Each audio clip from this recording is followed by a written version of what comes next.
Hello everyone. So, after ng check-up ni Carl, so dito na naman siya nagtabay-tambay. Gusto po kasi niyang kumain daw siya gusto daw niyang kakain ng french fries. So, dito kami i-drop ko siya dito sa Jollibee saglit kasi kawawa naman siya. Si hi, Carl. Si hi. Si hi. Si hi. Si hi. Hi, guys. Hello, guys.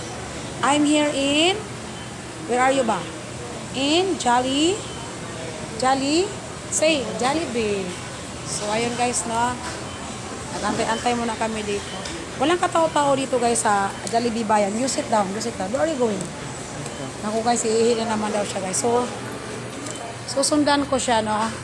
Susundan ko siya guys kasi iihi daw siya. So papunta sila doon sa CR. Ayun na si Carl, inunahan na ako, papunta na sa CR. Papasok na siya dyan. So, thank you for watching.